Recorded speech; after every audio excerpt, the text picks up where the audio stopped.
Helo a croeso i'r wers bach gyd. Welcome to this secret little lesson.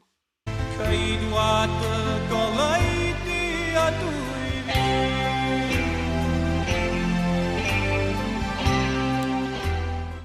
We're going to look at the word ar, how it conjugates and the different meanings that it has.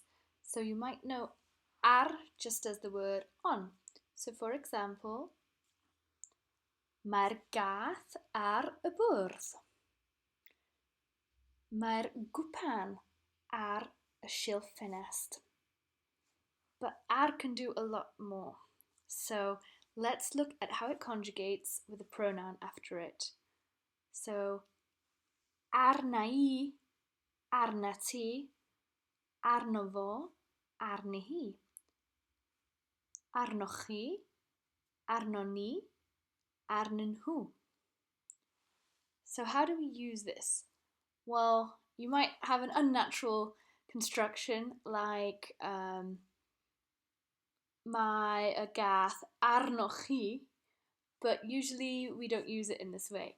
We use it to mean something a little bit different. So if I say, be sy arna ti, or be sydd arnoch chi, it means more like, what's wrong with you? It could be used if you're in a weird mood, or if I just think that you're kind of a strange person.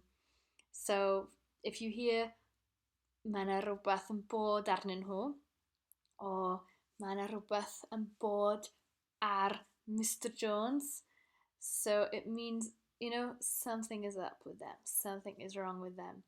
So, be sy'n bod arna ti, or just be sydd arna ti, and even that can be shortened even more. So if you hear be san ti, be sarnoch chi, be sarnyn nhw, then this is what's going on. We're asking, what is wrong with those people? Second use, if you owe money to somebody, then you on them money. So, mae arna I £2.50 I John. Oh, mae arni hi 60 pence I fi. So, now you know how to call in your debts. Hey, mae arna ti bres I mi. Okay, hope this little introduction to the different uses of ar has helped you. So now, if you hear somebody come up to you and say, be sy arna ti? Mae arna ti 5 pence I fi, a ti ddim wedi talu fi nôl, then you know it's time to run. Thank you for joining me for this mini lesson.